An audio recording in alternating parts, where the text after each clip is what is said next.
안녕하세요. 잘 들리시나요? 네, 만나서 반갑습니다. 이렇게 옆 세션이 아무래도 없어서 지금 자리가 부족한 분들도 있는데 조금 양해 부탁드리겠습니다. 네, 그러면은 오늘 제가 준비한 발표 시작하겠습니다. 제 소개를 잠깐 드리면 저는 네이버 웹툰에서 글로벌 웹툰 안드로이드 앱을 개발하고 있고요. 작년부터 이제 안드로이드 GD로 이제 여러 행사에서 발표도 하고 이제 다양한 활동을 하고 있습니다. 여기 계신 분들 중에도 이제 몇 번 뵌 분들이 있을 것 같은데요. 앞으로도 잘 부탁드립니다. 가장 먼저 어떤 내용을 다루는지 소개하고 진행하겠습니다. 오늘 발표는 의존성 주입에 대한 내용으로 이제 의존성 주입은 객체의 생성과 이제 사용을 분리하는 그런 기법이라고 할 수 있습니다. 그래서 뭐 코드를 재사용하거나 리팩토링 혹은 테스트 편의성 등 이제 훌륭한 앱 아키텍처에 다가갈 수 있는 기반을 마련할 수 있는 원칙이고요. 코드로는 이제 하나의 예시 코드 익숙한 예시 코드를 가져왔고 이제 카 클래스 내부에서 엔진 클래스를 생성하고 사용하는 코드입니다. 그래서 이 코드를 의존성 주입을 하는 것으로 변경을 해보면 외부에서 엔진 클래스를 생성한 후에 카 클래스의 생성자로 인스턴스를 전달할 수 있습니다. 그리고 생성자가 아닌 필드로도 의존성을 주입할 수 있습니다. 이렇게 의존성 주입 패턴을 구현하게 되면 객체 생성을 관리하는 부분을 아무래도 추가 구현을 해야 되겠죠. 그래서 안드로이드 앱에서는 의존성 주입에 관련된 다양한 라이브러리들이 만들어져 있고요. 대거를 기반으로 한 힐트 라이브러리를 구글에서 공식적으로 권장하고 있습니다. 그래서 아마 많이들 쓰고 계실 것 같고 안드로이드 클래스의 의존성을 주입하고 이제 제팩에서도 확장 라이브러리를 제공하고 있죠. 그래서 힐트 코드도 간단하게 살펴보면은 프로바이드라는 어노테이션을 이용해서 엔진 클래스를 생성 그리고 제공할 수 있고요. 그리고 인젝트라는 어노테이션을 이용해서 카 클래스의 생성자에 주입을 할 수 있습니다. 그리고 액티비티처럼 안드로이드 플랫폼에서 생성을 관리하는 클래스는 생성자가 아닌 필드에 의존성을 주입할 수 있습니다. 그래서 이렇게 다양한 어노테이션을 이용해서 의존성을 주입할 수 있는데요. 어떻게 주입이 되는지 궁금해서 어노테이션을 한번 들여다보신 분이라면 단순하게 정의만 되어 있을 뿐 의존성 주입과 관련된 직접적인 코드는 찾을 수 없습니다. 그래서 어떻게 주입이 되는지 궁금한 분들이 있을 것 같았고 실제로 다른 행사에서 이제 힐트에 대한 내용을 했을 때 내부 동작에 대해서 궁금증을 표하는 분들이 제일 많았습니다. 그래서 오늘 발표를 준비하게 됐고요. 이미 많은 분들은 아시겠지만 이제 힐트는 어노테이션을 기반으로 의존성 주입에 필요한 코드들을 생성해주고 있고 그래서 오늘 발표는 이런 코드를 살펴보는 내용으로 준비를 했습니다. 혹시 일반적인 사용 방법에 대한 내용을 기대하셨던 분이라면은 예전 드로이드 나이츠 힐트 영상을 다시 보시는 것을 추천드립니다. 그래서 오늘은 힐트가 생성하는 코드를 분석하여 힐트가 안드로이드 앱에 의존성을 주입하는 과정을 이해해보는 사용 방법보다는 조금 더 심화된 내용을 다루는 것을 목표로 하고 있고요. 많은 분들이 이제 멀티 모듈로 구현하고 있으니까 멀티 모듈에서의 사용 방법도 함께 다뤄보겠습니다. 그리고 이제 슬라이드의 코드는 힐트 2.48 최신 버전을 기준으로 작성되어 있으니 참고 부탁드립니다. 그래서 가장 먼저 내부 코드를 분석해 보겠습니다. 힐트 공식 문서에 있는 퀵 스타트 섹션에서 가져온 코드로 시작해 보겠습니다. 이렇게 다양한 어노테이션들이 이미 사용하고 있을 건데요. 앱을 빌드해 보면 앱 모듈의 빌드 폴더에 이런 자바 파일들이 생성이 됩니다. 클래스 이름으로 구분해 보면은 규칙이 혹시 보이시나요? 그래서 생성된 파일 중에 우선은 하나만 살펴보겠습니다. 그러면 생성된 코드에서도 여전히 어노테이션이 있는 것을 볼 수 있습니다. 이때부터 약간 멘붕이 오시는 분들도 있을 것 같은데요. 그 이유는 이제 힐트 프로세서가 대거 코드를 생성하고 나서 대거 프로세서가 최종 코드를 생성하는 형태로 되어 있기 때문입니다. 이 과정에 대해서 더 궁금한 분들은 아래 링크로 첨부한 구글의 공식적인 미디엄 글에서 더 자세한 내용을 읽어보시면 좋을 것 같고요. 코드로 다시 돌아와서 힐트 안드로이드 앱이라는 어노테이션은 앱의 의존성 그래프를 생성하는 기준이 됩니다. 그래서 대거 코드를 만든 다음에 최종적으로 맨 마지막 화살표가 가리키고 있는 앱 의존성 그래프 클래스가 만들어진다고 보시면 될 것 같습니다. 그래서 맨 처음에 퀵스타트 코드를 그림으로 보면 대충 이렇게 볼 수 있을 것 같습니다. 발을 제공하는 푸 모듈이 있고 의존성 그래프를 통해서 어플리케이션과 액티비티에 주입하도록 되어 있습니다. 그래서 하나하나씩 알아보도록 하겠습니다. 가장 먼저 기본 생성되는 의존성 그래프를 살펴보겠습니다. 힐트가 기본 제공하는 컴포넌트와 스코프고요. 이런 형태의 그림은 공식 문서에서도 다들 보시고 대충 이렇게거니 하고 이제 많이 보셨을 것 같습니다. 그래서 가장 먼저 싱글턴 컴포넌트 코드를 간단히 보겠습니다. 싱글턴이라는 것은 이제 스코프 어노테이션이고요. 싱글턴 컴포넌트는 그것에 대한 컴포넌트 정의입니다. 그래서 아까 만들어졌던 대거 코드를 보면 힐트 프로세서에 의해서 이런 싱글턴 C라는 추상 클래스가 만들어지고 이 클래스에 싱글턴 어노테이션과 싱글턴 컴포넌트 인터페이스가 붙게 되어 있습니다. 그리고 대거 프로세서에서는 방금의 추상 클래스를 상속하는 싱글턴 C 인풀이라는 구현체가 만들어지는 형태로 되어 있습니다. 그래서 아까 봤던 각각의 컴포넌트마다 이런 클래스가 생성된다고 생각하시면 될 것 같습니다. 그래서 실제 의존성 그래프 코드를 보시게 되면 각 컴포넌트 스코프에 대응하는 클래스가 이렇게 됩니다. 그래서 나중에 의존성 그래프를 직접 살펴보실 때 참고하시면 되겠습니다. 조금 더 나아가서 컴포넌트 계층에 대한 내용입니다. 상위 컴포넌트의 의존성은 하위에 주입할 수 있고 이제 역으로는 할 수 없다라는 내용을 아마 보셨을 것 같은데요. 어떻게 되어 있는지 구조를 간단하게 살펴보겠습니다. 아까 봤던 의존성 그래프 코드를 대충 그려보면 이런 형태가 됩니다.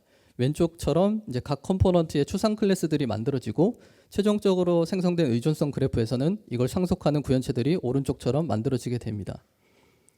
그리고 이 각각의 구현체들이 액티비티 리테인드 C 인풀이라는 것에서는 싱글턴 C 인풀 구현체를 참조하고 있고 액티비티 인풀에서는 이전에 정의한 다른 구현체들을 직접 참조하는 형태로 되어 있습니다. 좀 더 이해를 돕기 위해 코드를 보면 생성자의 싱글턴 C 인풀을 받게 되어 있고요. 액티비티 C 인풀에서도 생성자의 2개의 인풀을 받도록 되어 있습니다. 그래서 이런 형태를 이용해서 하위 컴포넌트는 상위 컴포넌트의 의존성에 직접 접근을 할 수가 있고 반대로는 가능하지 않도록 되어 있습니다. 그래서 기본 의존성 그래프가 어떻게 생성되는지 아주 간단하게 살펴봤고요. 두 번째로 직접 정의한 의존성이 그래프에 어떻게 추가되는지를 살펴보겠습니다. 여기서는 이제 발을 제공해주는 푸 모듈을 살펴보겠습니다.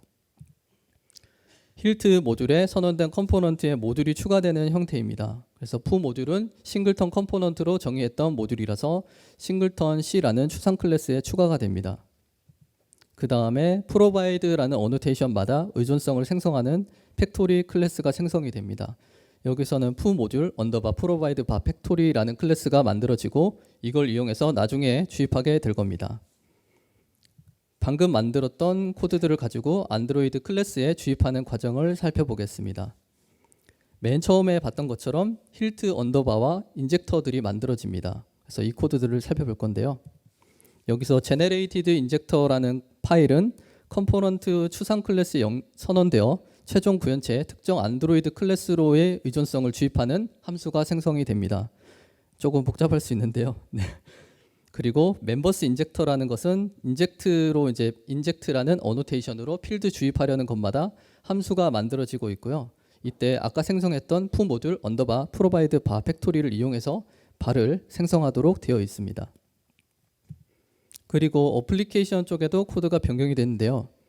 힐트 그래들 플러그인을 이용한다면 바이트 코드를 변환하여 부모 클래스를 힐트 클래스로 변경해 줍니다.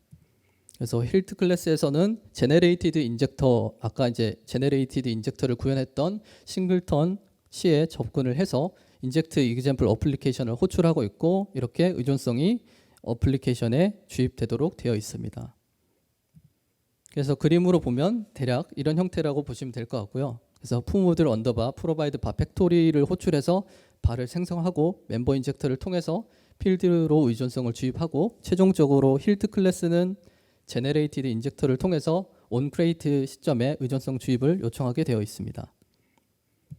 이 과정은 이제 다른 안드로이드 클래스 예를 들면 이제 액티비티라든지 뭐 브로드캐스트 리시버 등도 거의 동일하다고 보시면 될 것 같고요.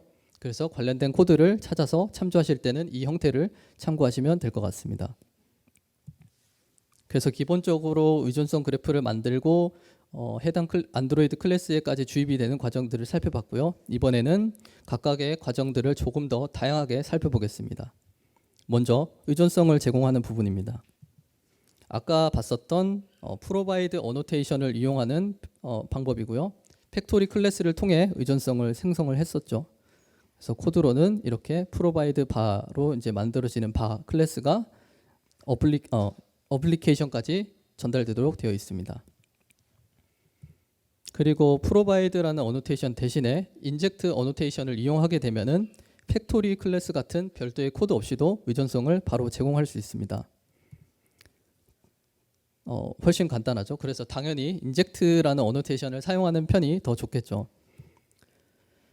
그 다음으로 이제 바인드라는 어노테이션도 있습니다. 그래서 클래스에 대한 직접적인 참조를 줄이고 싶을 때 인터페이스를 만들 수가 있고, 이럴 때 인젝트와 바인드를 결합해서 사용할 수가 있습니다.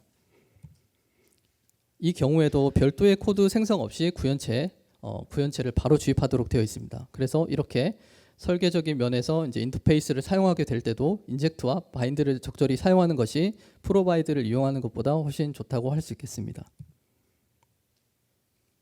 이번에는 이제 스코프 어노테이션을 살펴보겠습니다. 이 경우에는 더블 체크와 스위칭 프로바이더라는 것을 사용하게 되어 있습니다.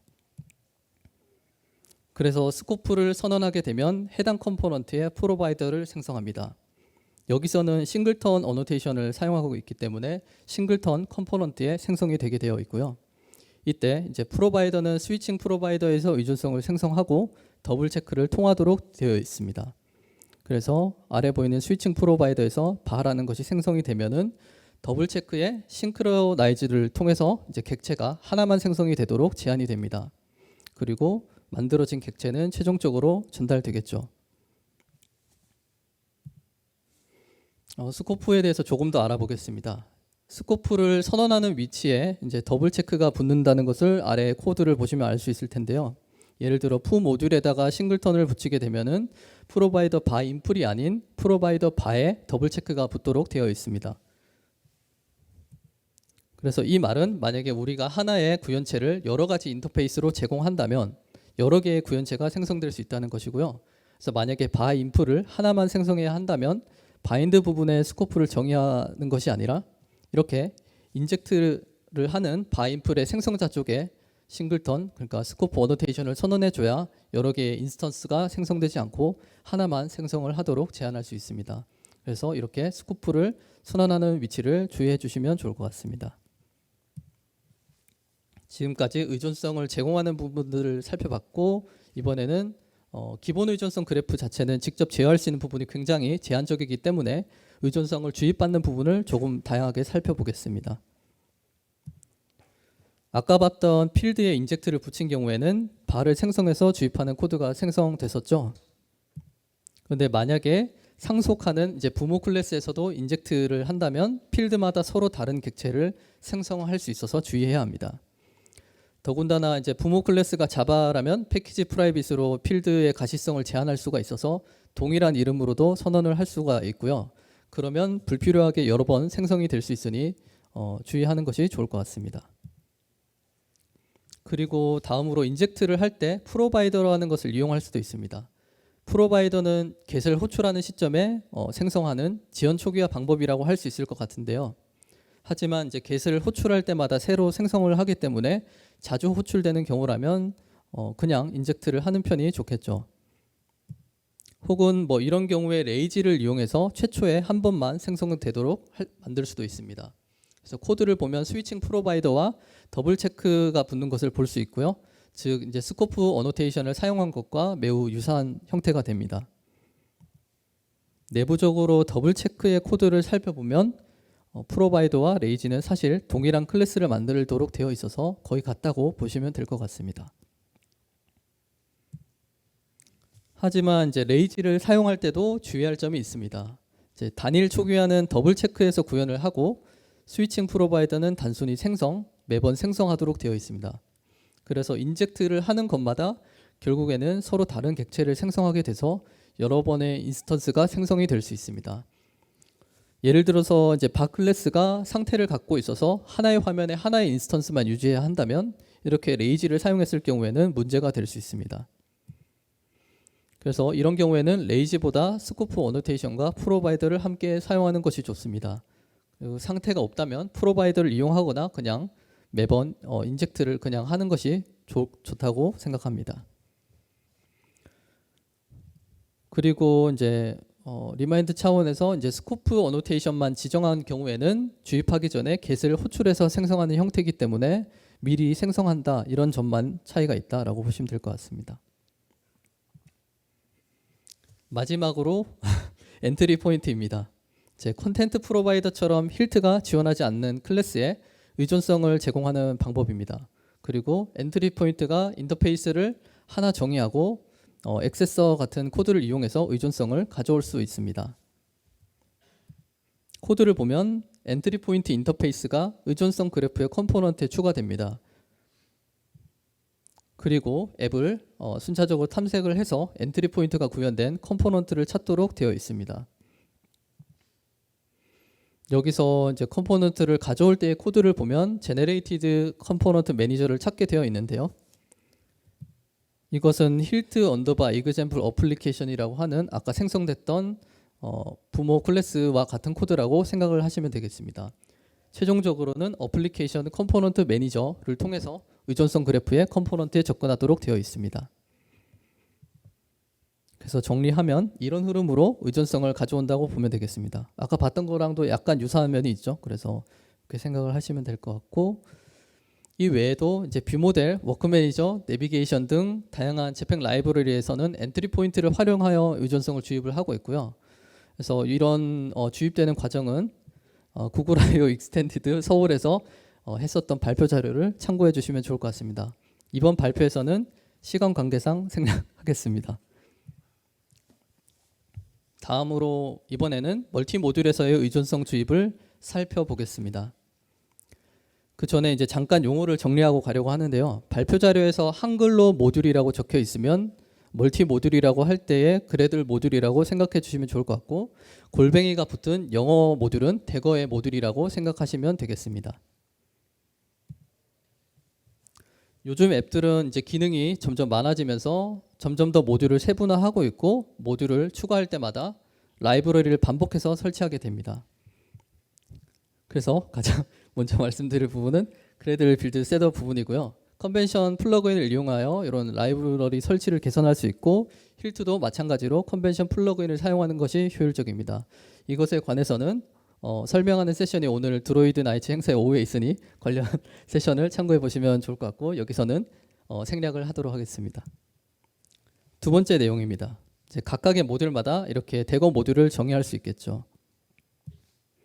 코드로 보면은 이런 형태가 될 수 있을 것 같습니다. 그래서 각각의 모듈마다 의존성에 대한 정의가 되어 있고, 앱 모듈에서 힐트 안드로이드 앱이라는 어노테이션을 이용해서 의존성 그래프의 모든 모듈을 묶어주는 형태가 됩니다. 하지만 이제 앱 모듈에서 접근할 수 없는 대거 모듈은 앱 의존성 그래프에 포함될 수가 없었습니다. 이런 경우에는 클래스 패스 어그리게이션이라는 기능을 이용해서 이 문제를 힐트에서 해결하고 있고요. 나는 딱히 문제가 없었는데 라고 생각하시는 분도 있을 것 같은데요. 꽤 예전 버전인 이제 2.40 버전부터 이제 기본으로 활성화되어 있기 때문에 지금은 문제없이 사용하고 계셨을 겁니다. 그래서 이런 내용에 대해서 더 궁금하다면 아래에 보이는 링크에서 관련 설명을 더 읽어보시면 좋을 것 같습니다. 이번에 세 번째는 이제 아키텍처에 대한 내용입니다. 화면에 보이는 것은 안드로이드 공식 문서에서 권장하고 있는 앱의 아키텍처로 UI, 도메인, 데이터 레이어가 있습니다. 그리고 이것을 구현할 때 뭐 이런 모듈 구조로 구현한다고 가정을 해보겠습니다. 편의상. 도메인 모듈의 유즈 케이스에서 데이터 모듈의 레포지터리를 참조하는 부분입니다. 그래서 힐트를 이용해서 다른 모듈의 의존성을 주입할 수 있겠죠. 하지만 이제 구현체에 직접 의존성을 갖는 것보다는 이렇게 인터페이스와 클래스를 분리해서 구현체를 직접 참조하지 않도록 개선할 수 있겠습니다. 더 나아가서는 이제 모듈 외부에서 구현체에 접근할 수 없도록 인터널 키워드를 이용할 수 있을 것 같고요. 여기까지는 아주 일반적인 얘기였고, 여기서 힐트 모듈도 인터널로 정의를 했는데요. 이 부분을 조금 더 살펴보겠습니다. 힐트 모듈도 인터널로 정의하면 외부 모듈에서 접근할 수가 없습니다. 마찬가지로. 그래서 힐트 레포 언더바라는 클래스를 생성을 해서 인터널 모듈 대신 컴포넌트에 추가하도록 되어 있습니다. 그렇게 인터널 키워드를 이용하여 모듈 간 구현체에 대한 직접적인 의존성을 숨기고 어쨌든 의존성 그래프를 통해서 주입을 받도록 만들 수 있겠습니다. 근데 이제 인터널 키워드를 사용해 보신 분이 많을지는 잘 모르겠지만 이걸 사용했을 때 문제점도 있습니다. 이제 문제점이라고 할지 좀 어려운 점이라고 해야 될지 모르겠지만 바로 클래스마다 인터널 키워드를 추가하는 좀 자동화하기 어려운 반복적인 작업이 필요하다는 것이고요. 개발자가 이제 실수로 키워드를 넣지 않아서 엉뚱한 곳에서 직접 구현체를 생성하는 등의 실수를 유발할 수 있습니다. 그래서 인터널 키워드가 아닌 다른 방법을 고민해 보자라는 생각을 하게 되었고요. 다른 방법으로 생각할 만한 것은 이제 클린 아키텍처를 가져올 수 있을 것 같습니다. 그래서 또 클린 아키텍처야 이런 얘기를 하실 수도 있을 것 같은데요. 조금 더 얘기를 들어보면 클린 아키텍처에 대한 내용은 아닙니다. 예전에 구글에서 가이드하고 있던 앱 아키텍처는 클린 아키텍처가 아니다라는 논란이 있었고 클린 아키텍처가 되려면 데이터 레이어가 도메인 레이어를 바라보고 도메인 레이어는 데이터 레이어를 바라보지 않도록 오른쪽처럼 인터페이스 위치가 조정되어야 한다는 내용이 있었죠. 코드로 보면은 구글 앱의 아키텍처에서는 데이터 모듈에 레포지터리가 위치하는데요. 도메인 모듈로 이동하게 되면은 데이터 모듈을 바라보지 않게 돼서 인터널 키워드가 없어도 의존성을 직접 참조하지 않게 됩니다. 그래서 도메인 모듈이 하나라면 이제 문제가 말끔히 해결된 것처럼 보입니다. 하지만 이제 우리의 앱들의 규모는 점점 커져가고 있으니까 도메인 모듈이 여럿이 된다라고 하면은 각각의 인터페이스를 어디에 둬야 할지 이런 고민들이 생길 수 있을 것 같고요. 사용하는 모듈로 일단 한번 이동을 해봤습니다. 그러면은 의존성을 바라보는 방향이 선형적인 구조라면 이것도 말이 되는 것 같기도 한데 라는 생각이 들 수도 있는데 얽히고 설킨 일반적인 앱의 구조에서는 여러 모듈에서 하나의 인터페이스를 사용하고 있겠죠. 그러면 이제 인터페이스를 옮겨야 할 위치가 상당히 애매해집니다. 그래서 지금 보이는 것처럼 오른쪽에 인터페이스 죄송합니다. 오른쪽에 보이는 것처럼 인터페이스 바가 두 개 생성이 되어 있는데 어느 쪽을 참조해야 되나 이런 애매모호한 부분들이 생기고요. 그래서 이런 부분들을 해결하기 위해서는 하나의 모듈 안에 있던 인터페이스와 클래스를 각각 다른 모듈로 분리를 하면 됩니다. 이렇게 되면은 구현체는 힐트 모듈로 앱의 의존성 그래프에 제공을 하면 되고 그래서 앱 모듈에 생성된 의존성 그래프를 통해 주입을 받으면 되겠습니다. 즉 이렇게 인터페이스 모듈과 구현체 모듈을 분리를 하면 그래들 모듈 단위의 의존성 역전 원칙을 적용을 할 수 있겠습니다. 그래서 구현체 모듈은 인터페이스 모듈에만 의존성을 갖고 다른 구현체 모듈을 바라보지 않는 형태가 됩니다. 그래서 최종적으로는 앱 모듈만 구현체 모듈에 접근할 수 있게 개선을 했습니다. 그리고 조금 더 나아가 런타임 원리와 같은 것을 이용해서 앱의 모듈도 코드로는 직접 참조하지 못하고 의존성 그래프에만 포함되도록 할 수도 있겠습니다. 마지막으로 오늘 내용을 정리하고 발표를 마무리하겠습니다. 내부 코드 분석 파트에서는 의존성 그래프가 생성되고 의존성을 주입하는 전반적인 과정을 알아봤고요. 그리고 직접 각 컴포넌트의 동작을 확인해 볼 수 있는 밑그림 정도를 공유 드렸습니다. 그래서 이걸 참고해서 직접 의존성 그래프를 확인해 보시면 좋을 것 같고요. 그리고 프로바이드보다는 인젝트와 바인드를 사용하는 것을 권장을 하고 싶습니다. 그리고 스코프 어노테이션을 선언하는 위치를 주의하는 것이 좋고 레이지보다는 스코프 어노테이션과 프로바이더로 지연 초기화하는 것이 중복 생성을 완전히 방지할 수 있다라고 말씀을 드렸습니다. 그리고 멀티 모듈 파트에서는 컨벤션 플러그인을 사용하자는 내용과 인터널 키워드보다는 모듈을 분리하여 구현체에 대한 접근을 제한하는 방법을 소개드렸습니다. 그리고 제가 오늘 사용한 코드는 아래 보이는 링크에 올려뒀으니 참고해 보시면 될 것 같고요. 마지막에 조금 진행이 급하게 된 감이 있지만 제가 준비한 내용은 모두 끝났고요. 오늘 발표 들어주셔서 감사합니다.